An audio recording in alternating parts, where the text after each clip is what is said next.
form in case anybody wants the CPDs for this text slam. Okay. Hello, I'm Nicole. I think I forgot to say that this morning, by the way. Anyways, I was going to say that I'm doing this like text slam to try to share some of the things that I know, but I'm like by no means an expert. So I'm sure that you guys have other things you could be sharing as well. But this is just what I've come across as I've been investigating how to use Google Classroom, because my feeling was that it was very simple looking, and yet I kept thinking to myself, there has to be more to this. Like, why is this? It's kind of almost boring at some point because I have no good ideas of what to do to make this cooler.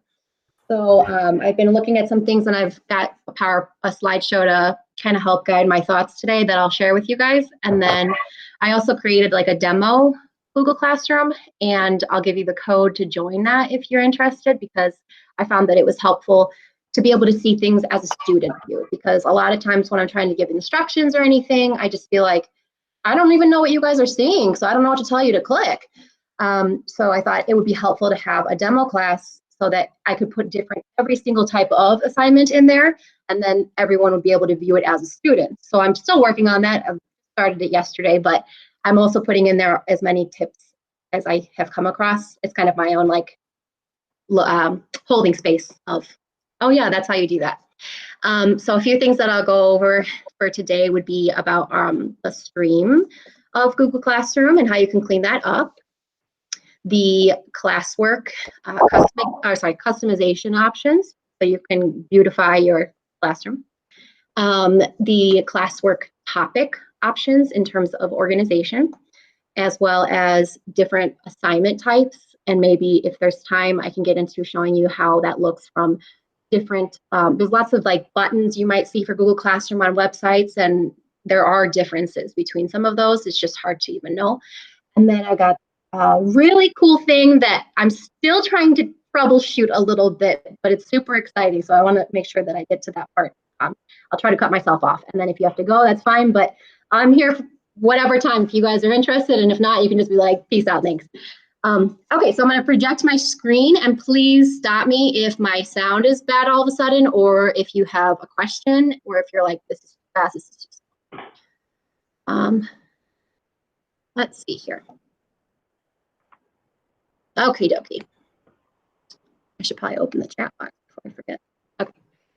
So here we are in my little presentation, which this is something also that I attached into the demo class, so you'll have access to it. It's just kind of my notes page, so it's a mess, but I'm working on it. Google Classroom is something that we all have access to, obviously, but sometimes I think in the elementary stages, we're usually looking at it as a website holding place more than anything else. And so some of the things that I've been doing with this have started with, well, what else is there? And other things I've just found like on podcasts. So those are also in here. When you go into the classrooms, you get this dashboard, first of all. Whoops. And it has all of your classes here to look at. From this view, obviously, you can click as a student or as a teacher into your class. There's also some buttons that will help you get into your Google Drive folder that's auto-created by Google. You can customize your name of your class. One thing you might want to look at is your settings. And there are 2 locations for settings in Google Classroom. One of them is on the left-hand side in the menu bar, and that's at the very bottom. And when you go into that setting location, that you're going to be able to do your email notifications. So if you're getting bombarded, or if you're, as a co-teacher, getting too many things, you can adjust it. If you're just like, I don't want to get any, you just click the toggle off, and you will not get a single email notification from anything, from anybody, whatever. But if you want to be more specific about which ones you receive, then you can go into your specific classes that you're enrolled in, and just say, in general, anything I'm enrolled in, I want to or don't want to receive. Anything I teach, I do or don't want to receive. And then you can actually choose also if you want like specific classes to be able to send you responses. So maybe you want to filter out ones that are archived or ones that you don't need to look at, but you still want to receive some notes from certain classes. So that's where your notifications would be located, in that setting area. The other place that you can get to your settings is within your classroom. So I have a couple of them open right now because I have a few going. One of which, sorry, I have too many tabs open. This is one from my class right now, my current kids, like students.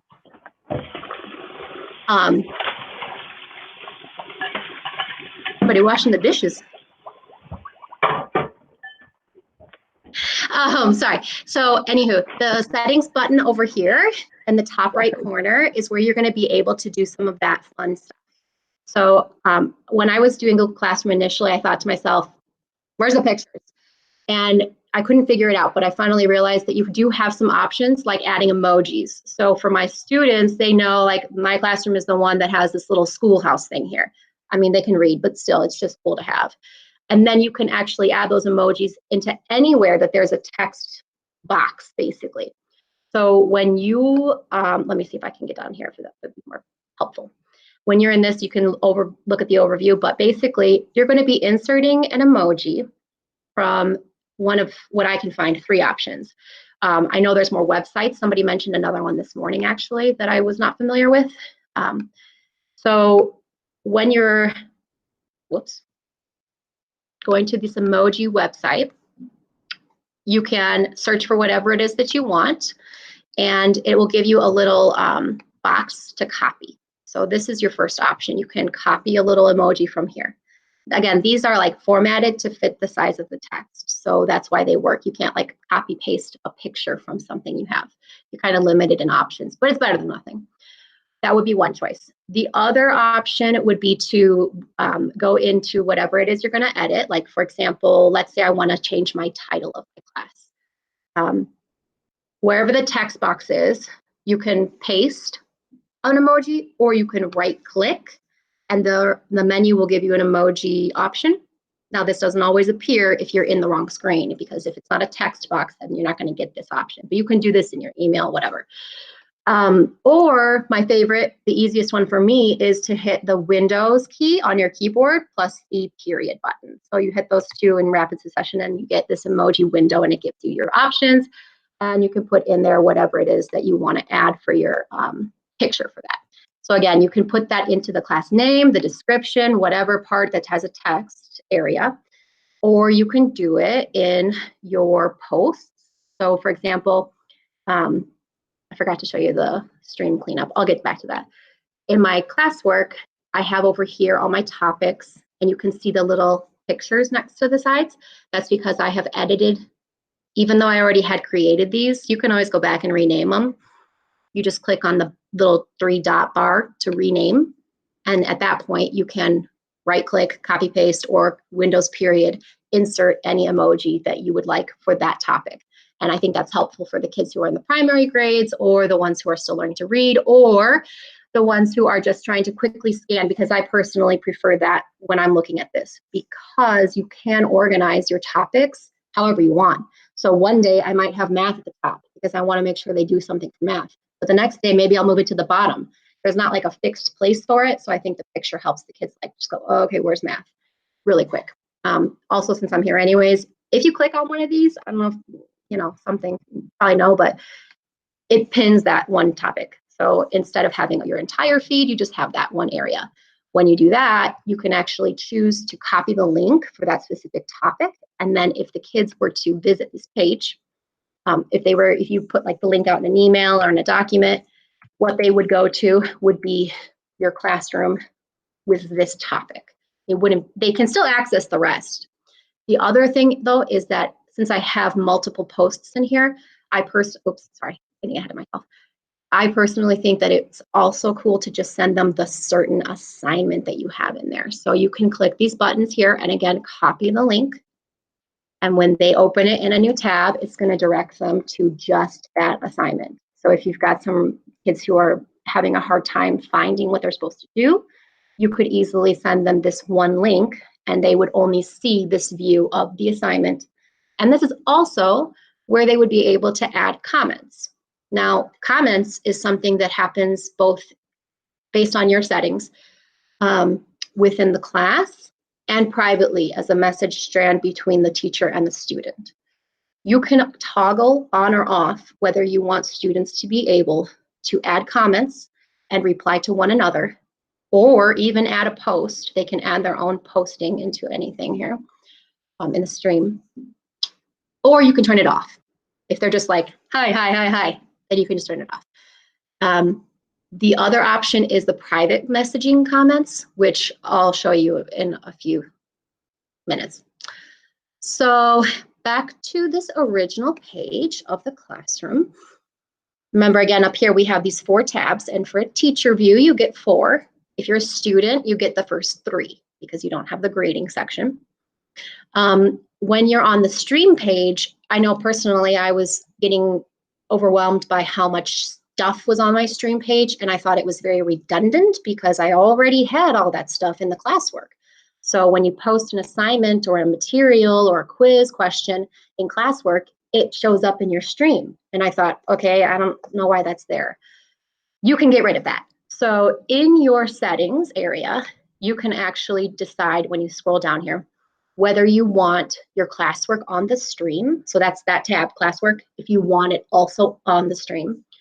You can choose to show everything, the attachment, the instructions.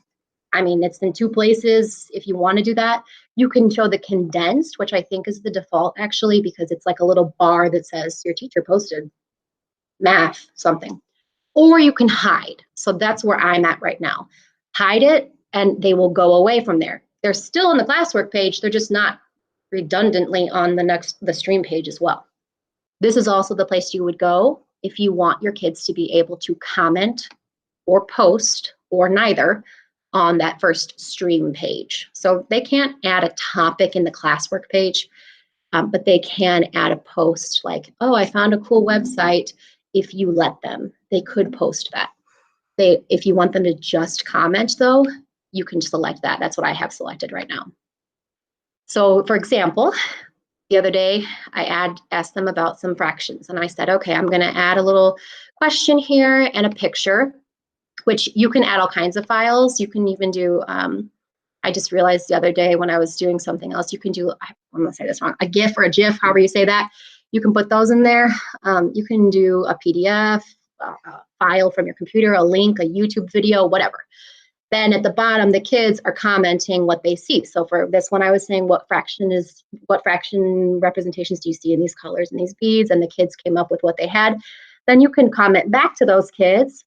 And when you do, you just type their name in so that you push reply and it has their name. And then they get a notification that the teacher has said, either come back or I want to ask you another question or whatever. These kids can see each other's posts though from this view. So all these comments are public to the group of the class. Okay, questions? Are we okay so far? Everyone's still connected? I'm not alone? Okay. All right, so after I wanted to talk about that, let's see, we've got the settings and customization. So classwork. One thing that I personally like about the classwork is that you have these topics, so you can move them up and down if your assignments are in topics. But if you have loosey-goosey topic assignments of any kind, like these 2 I have up here, they're going to stay at the top of that page. So I can choose to move. I just can click and drag this wherever I want in here. I can choose to grab the entire topic and click and drag it up and down. I can click the little button to just move it up or down one at a time, which is a little slower, but if you're having a hard time grabbing, you can do that. But these ones here, I can't move up or down until I put them in a topic. Now, when you create a topic or an assignment, it asks you what topic you want to filter it under. Sometimes I forget to do that part. You can always go back and edit it later, or you can just simply grab it and pull it and drop it into whatever topic it is that you want it to go to. So if you wanted to do that, you can. And then if you accidentally put it there and you think, actually, no, I want this to go back up, you just can go into, it won't let you like pull it out for some reason back up here. I don't think I tried that before and it wasn't working, but you can do it. You can manually go into this edit where you would have been when you created it. And you can go to the topic area and you can scroll up to say where it says no topic and it'll go back. Now I save my question and it's going to go back up to the top area of where I had it before. Speaking of, for one more thing. Generally, I think for elementary, what I've read is that most people group their topics by subject area. So we have math, science, literacy, whatever. I wondered personally what other people did because I didn't really have any other ideas. So I found a blog about some ideas for this. And what they said was that you might want to consider grouping your assignments by a unit.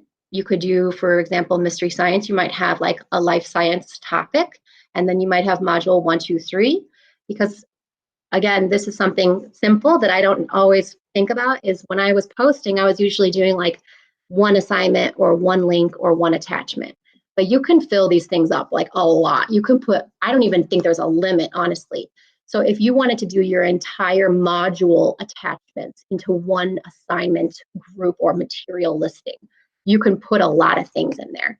Like this only has one thing attached to it. You can put, I put like 10 in and it was still going. So you can do a lot of stuff in one.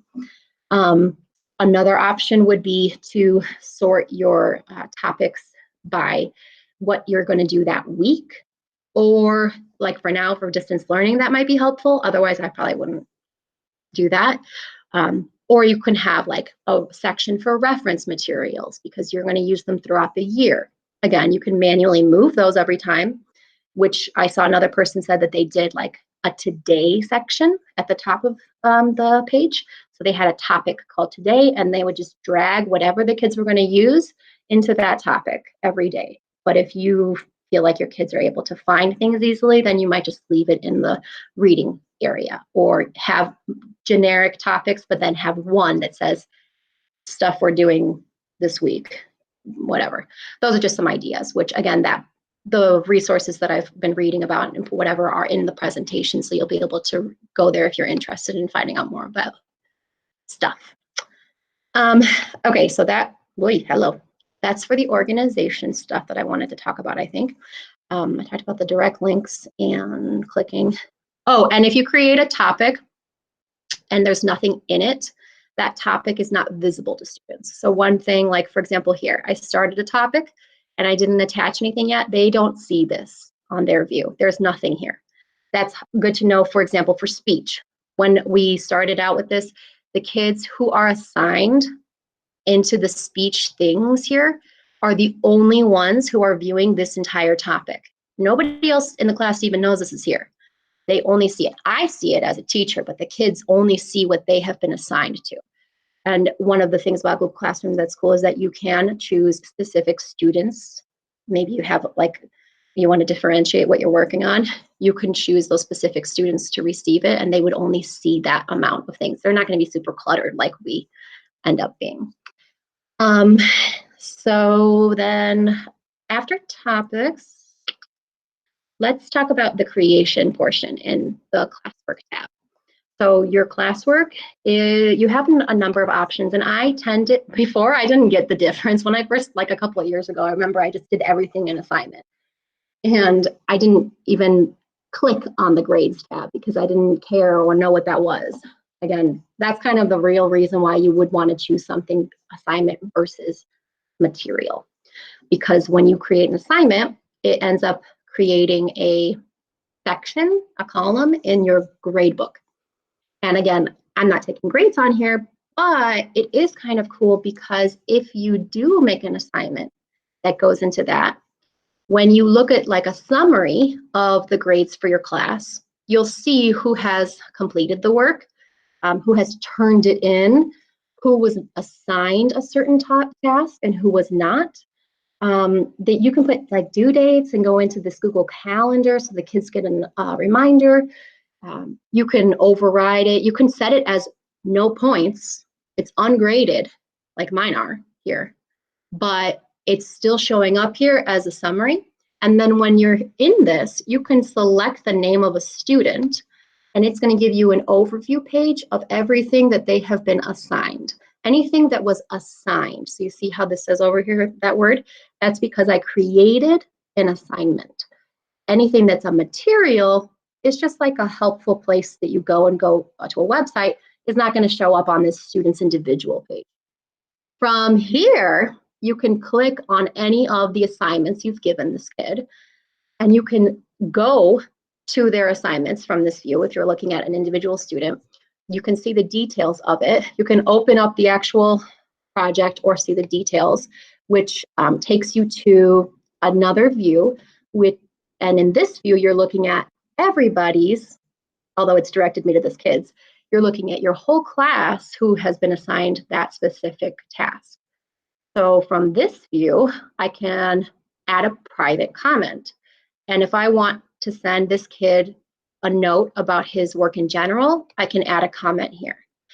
If I want to look at what he's doing while he is doing it, I can look at it at any point in time, even while he's, obviously while he's typing, but if he doesn't turn it in, doesn't matter. I never even showed them how to turn it in. I was like, forget it. Don't worry about the turn in button, guys. Just do your work. Trust me, I can see everything you do. And that was actually probably best because then I think I can see everything.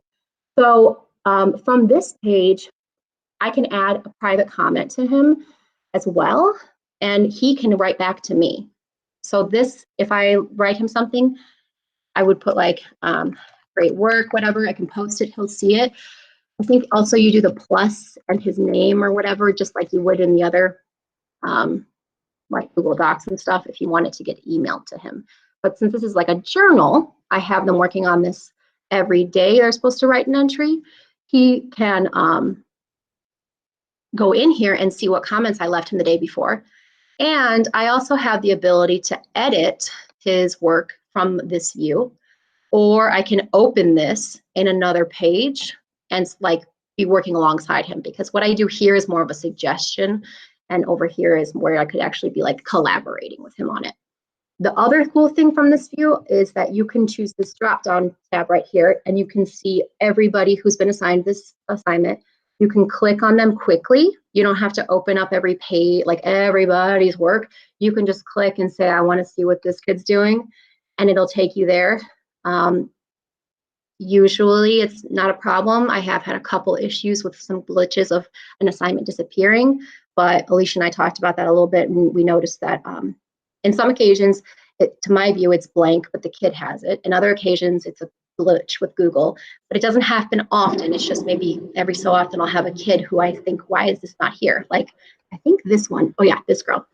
She had turned it in, but it says no file submitted. I couldn't figure out why. But then I thought, okay, well, where is this file really? This file doesn't live in Google Classroom, because if I were to delete this entire assignment, I could still access their work, but where? So I'm going to close this and show you that. If you, oh, I forgot I wanted to say something else about this. Okay, remind me to come back about the email if I forget. If you were in your classroom and you see you have something here you want them to be working on, like that assignment, you can open up this little button up here that says Class Drive Folder, and that's going to direct you to where the folder is for your classroom. You probably, maybe not probably, you might not even realize you have this folder in your drive. I know I thought it was garbage initially. The first year I remember being like, I didn't make this and I just deleted it. Well, don't delete it. Put it somewhere else that you don't need it, but let it stay there. Because every single time you make an assignment, every time you upload a PDF, material, anything that's make a copy, it's all going to be auto-saved into a specific folder. So when I click on this class drive folder, it's going to take me there in case I forgot where it was. And it's going to have a list, a little folder within of every make a copy assignment I have given the kids so far.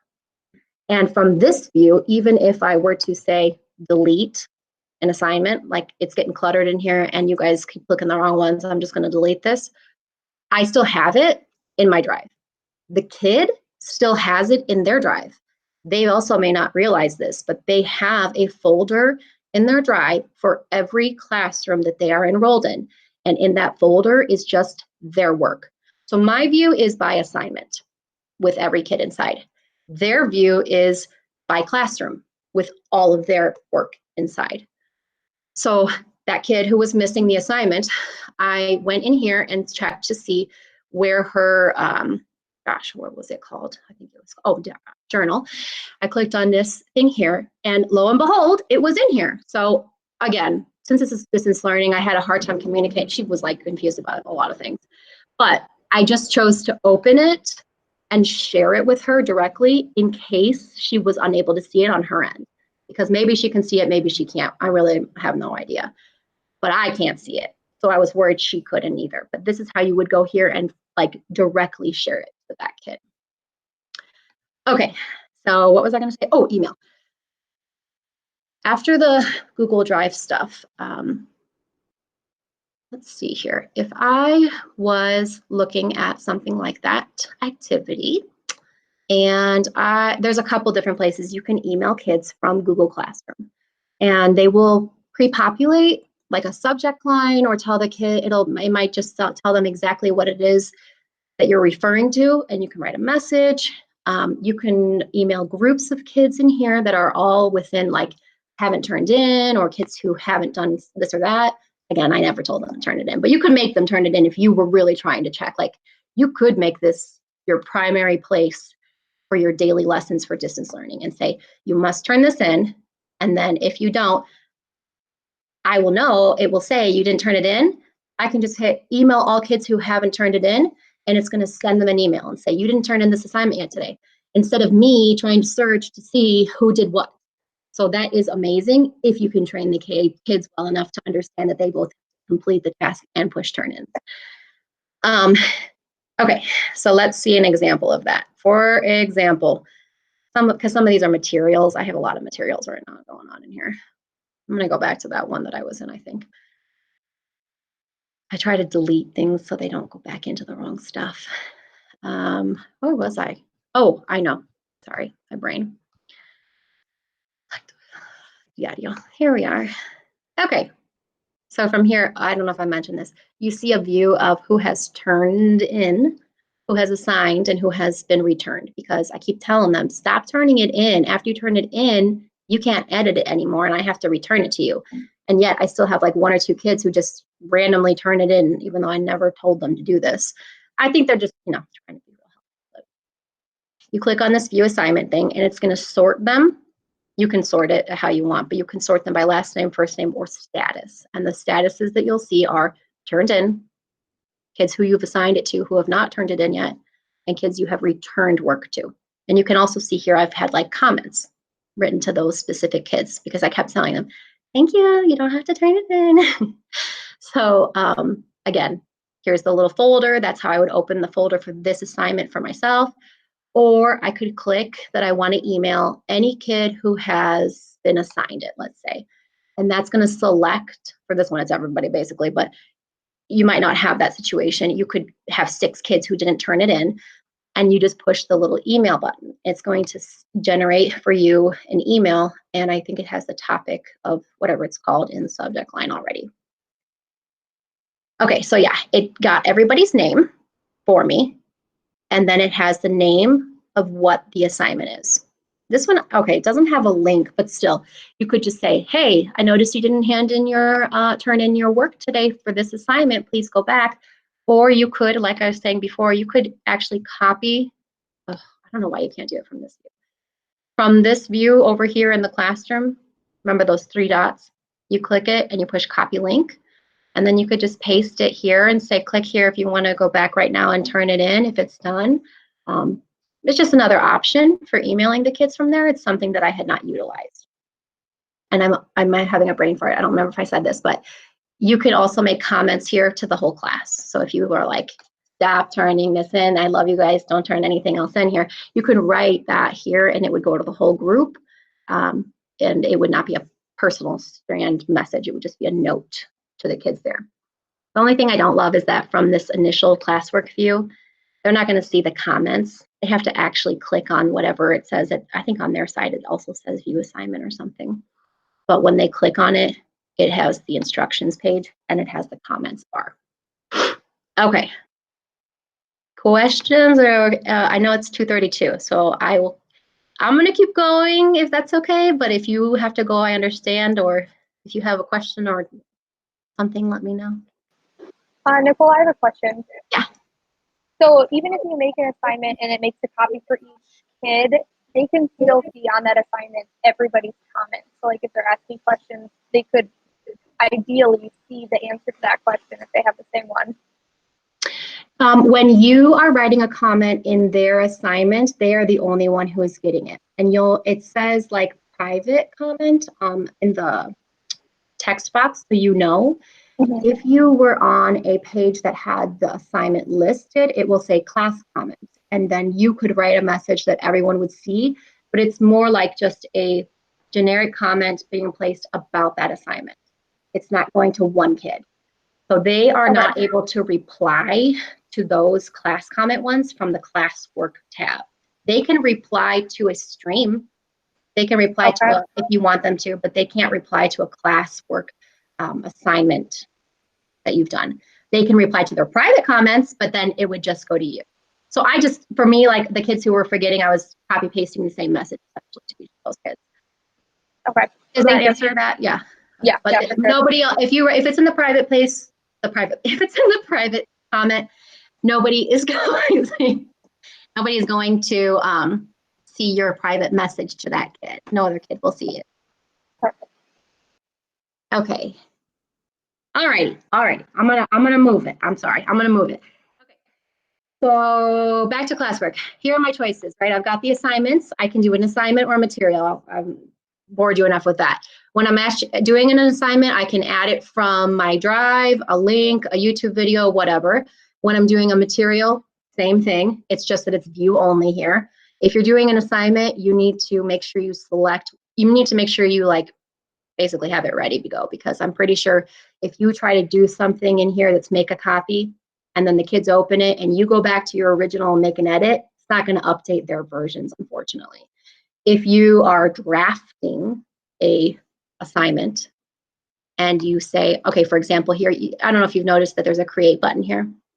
If you pushed plus create and let's say I wanted to do something in drawings, I could click that. It would pop open a window for me of a blank drawings that's attached to this post. In the meantime, I'm going to just leave this window over here by itself while I'm working on it, because I don't want to assign this before I have made my assignment, basically, because otherwise you could just make it a blank drawing assignment. But if I click on drawings and I choose that I want it to be make a copy, then I can't be editing it after the kids have opened it. I mean, I can, but they're not going to see the edits on the original version that they have. So that is actually more important for like making a quiz, which is something I've been playing with, but I think I'll skip that for now and go to this other thing here that's kind of cool called question. So question, I think, is a neat option for like an exit slip. It's basically, well, there's two ways to do it. One way is to do a short answer response, and one way is to do a multiple choice question. And when you do the multiple choice, you're essentially polling kids. So you can, I'm going to go actually to the demo class because my students are going to be like, why are you sending us weird stuff? I'll show you an example though. This is one I sent them earlier, like at 1:15. I gave them the direct link to this and I pushed it to them, which I'm going to show you in a few minutes. But 3 kids have responded so far. You can see the bar filling up a little bit. It'll adjust based on the other responses, but it tells you how many people have replied. And I have selected in here that the kids can see the summary. They don't see who said what, but they see the summary. You can deselect that if you don't want them to see the summary. So for the demo class, which you will be invited to, I was making some examples, and in this one over here, I put in 2 questions, and they're the same question, but for the one, I did a short answer question. And I'm going to show you the editing view, what it looked like from here. So when I'm in my question forming location for a short answer, there are 2 boxes to the right that I can select or deselect. If I want the kids to be able to see each other's answers and reply to each other, like if it's a casual conversation, a class meeting, whatever, you would just want to have them chatting basically in a monitored environment, like this is perfect, our situation now. You can select that they can reply to one another. And then that way, maybe someone sparks an idea and somebody else wants to reply, they can say something and you can obviously monitor and remove if necessary, change that. You can also select whether or not you want the kids to be able to edit their answers. So if they write something and they want to go back and add something else later, you can have them allow it or not. If you deselect these two things, then the kids are, you know, if it's like an exit slip for math and you're all in class together and you don't want them to see each other's work, you could do a short answer response that has nobody viewing each other's answers. It's just me who's going to be able to see all of the answers. There's a description space or instruction space, which is cool because then you can do your sentence starters and your sentence frames in there. And then, oh, I was going to add also, you can add, it has here an option to add attached items. So maybe I want my exit slip to be, or if it's at home, like, okay, watch this YouTube video to review really quick and then answer the question. Or open up this PDF, see this example GIF, however you call it, whatever, an example problem, an example answer, and then they can add their answer afterwards. You can also, I mean, I don't know why you would need to, but if you want to add a link within your description box, the one thing to know is that it's not going to automatically be clickable unless you include this HTTP // you know, like this part of the URL. If I just put google.com, it doesn't work. So that's just a side note. Probably not really helpful, but it's something that was irritating me, like in Class Dojo. I was like, why does this sometimes work and not others? That's why. Okay, multiple choice is the other option you have for question. If you do multiple choice, you can click here to see what I was doing in this one. If you do multiple choice, you just add as many options as you want. This one I just did too.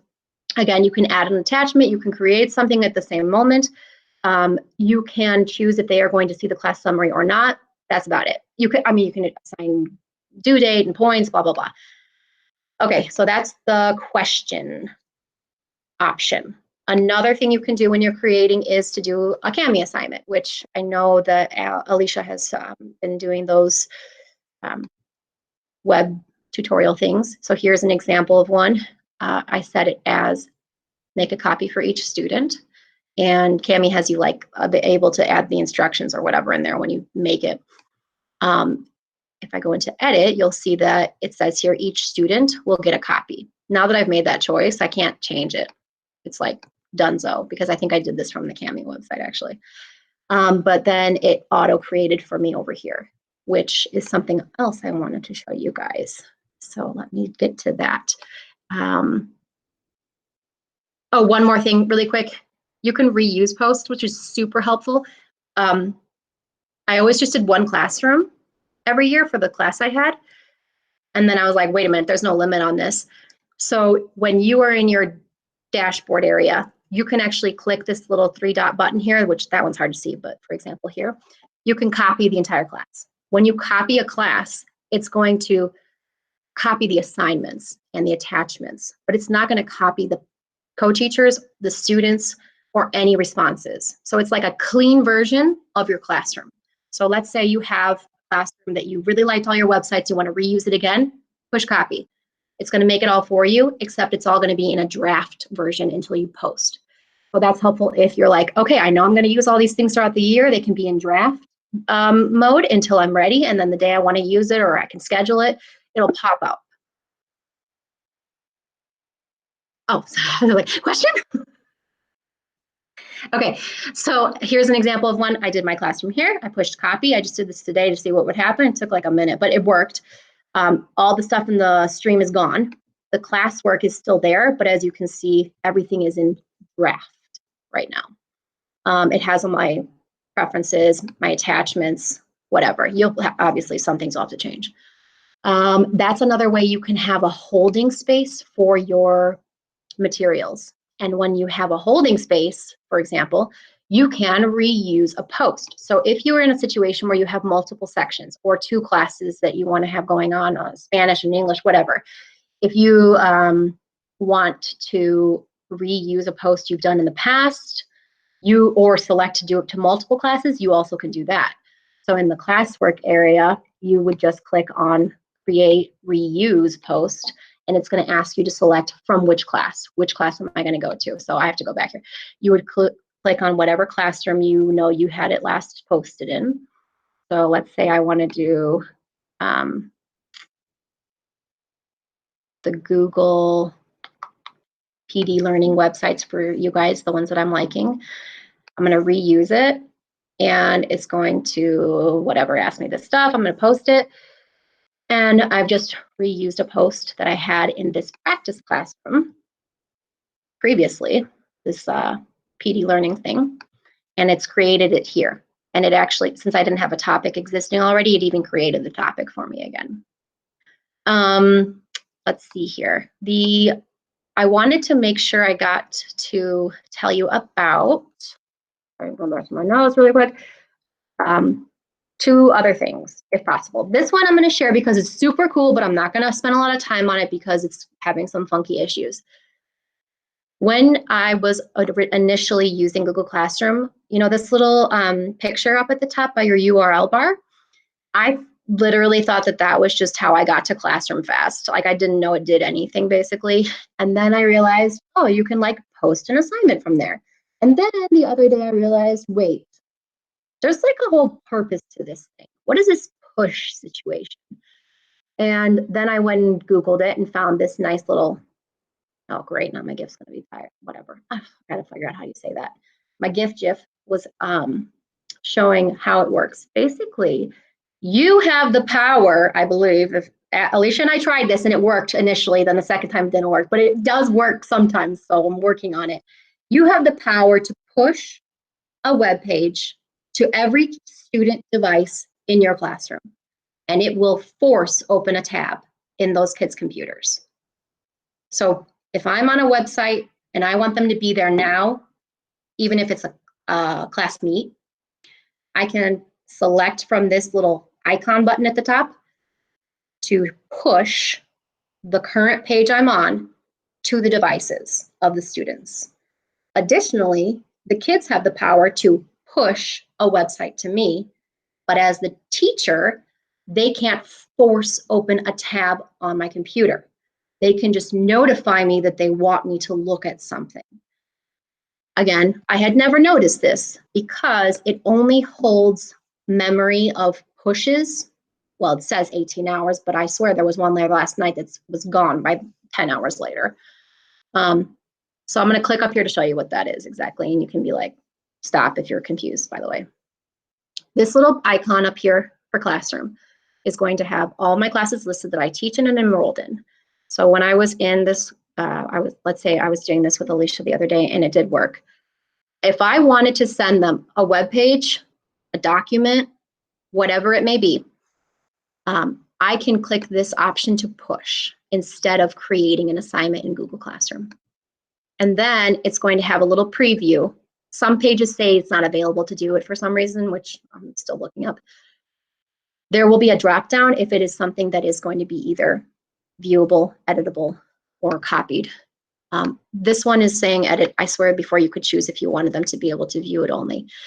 You would just push this button here that says push, and anybody who is enrolled in that Google Classroom as a student, supposedly, receives, who is active, which I believe just means that their computer is like on and they're using their Chrome browser, is going to receive this website on a tab in their computer. And they might be like, whoa, what just happened to my, because they don't know what's going on. They're gonna be like, what's going on? This would be probably better in terms of like in the classroom to do with them. If you're like, okay, you guys just open your computer. I'm gonna push you to the website I want you to be at. And then they would just open it and bam, you send it to them. Now you can see here it says pushed with a check. And I see Alicia just popped up on here. So I'm wondering, because she's enrolled in that class, if you got pushed. Did you get it that time? Did it open a web page for you, Alicia, this time or no? Nothing's opened yet, Nicole. Okay. So weird. We did this yesterday and it worked on both a Chromebook and on your computer, but we're going to figure it out. If nothing else, it is here under pushed to students, and I also have some that I've received. So Alicia sent me earlier she pushed as a student to a teacher 2 different things, a Meet and some, I forget, I think they were both Meet, whatever, web pages. And I can review those, but they'll disappear after a while. So like the other day, all of a sudden I had some from my students currently, and I was like, what? And I think they just clicked it on accident, but I was like, sweet, because I never noticed it before. But I can also see the ones that I have sent. So it says pushed to, and then here are the ones that I've sent recently to this classroom, everybody in this. So if we can figure out exactly these specific circumstances when this works, it seems like something that would be extremely useful to getting kids where you want them to be immediately. But I will get back to you on that. Nicole, did you push I'm sorry, did you say you pushed the slideshow to me just now? Yes. Did you already have it open? No, I got it. No, I didn't. And it didn't disrupt what I was doing because I was just watching. It just opened a tab next to it. So I didn't even notice it. And until I just noticed, oh, there's something else that's now open on my computer. So it did work. So that's exactly what the kids are going to be like. Some magical tabs are just opening on their own. They're not going to notice for hours. But it's so cool because if that is a possibility, then obviously, like, you can help kids who are having a hard time accessing a website from the far or in class. Everybody be on this page right now. I don't want to have to deal with clicking anything. Just open your computer. But like Alicia said, it is a little subtle apparently, and finicky. Okay, we'll keep working on that, but I'm glad it worked finally again. Okay, so anyways, after that, I wanted to share with you, and then I swear to God, I'm going to be like, the options you have for sharing to the classroom from websites. So let's say, for example, here, I wanted to do something from Mystery Science.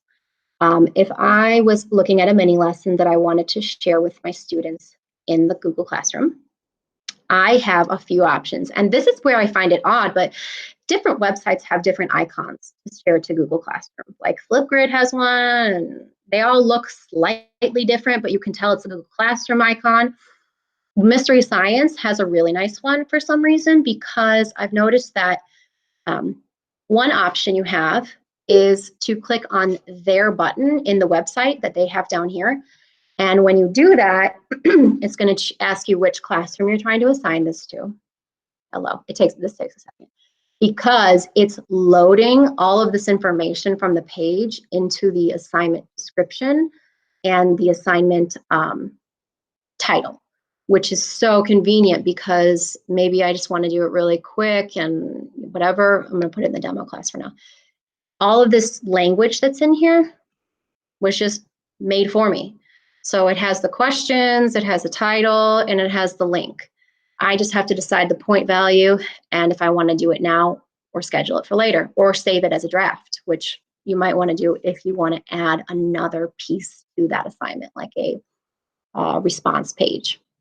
So if I push assign, they get it right now as is, but I could click view, go to that same post I just did in the classwork, and I can edit it in case maybe I want to add something like another website, or if I want to create something that I want them to make a copy of and then save it, and they're both going to be put into that one thing. That's option number one, and I think that that one's really nice for Mystery Science at least. Option two, obviously, just get the link, like click this little thing, copy the link, paste it in your Google Classroom or whatever doc you have. Option three, though, is to go into the same icon that we were looking at up here for this share to classroom extension and select the classroom that you want to share it with. It's essentially the same as the other one down there, but I just want you to know that there is a small difference in that when I do it through the extension and not the Mystery Science icon, it does not give me the option, or it does not pre-populate the description language. So again, here it has these options to push, assignment, question, or announcement. If I wanted this to be a material that's not going to come up in my gradebook, then I would want to copy the link and make it myself in the classroom. But if I want this to be an assignment or a question, then I would click from here, and you can see it's all blank. I would have to write the title and the instructions. Here's the site. I don't know why it's different, but whatever. There, just notice sometimes there's a button and you're like, well, why do I have both options? maybe that's why. So let's see here. I'm going to close that. I put these like pictures of what this is exactly in case you want to go back later, but like here you can see a couple examples on certain websites where it's not even in color, and you can tell that that's a little person. It's a Google symbol, but it's just like, you have to kind of look around. And then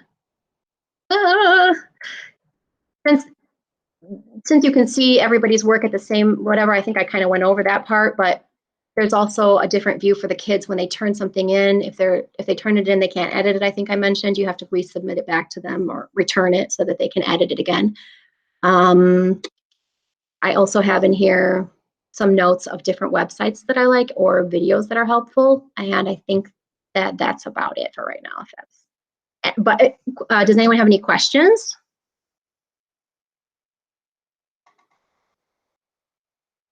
No? Okay, then I'm just going to send you, after we finish recording, I'll send you the code to the class, but right now I'll send you the actual, just the doc, if you just want the doc, if you don't want to join the demo class. And you can, I'll keep editing it since I was not quite finished. Did you share it, Alicia, or I just noticed? No, was that the CPU form in there again, just in case people still need it. And then I'm going to go ahead and stop recording, so you can share that. Okay, sounds good.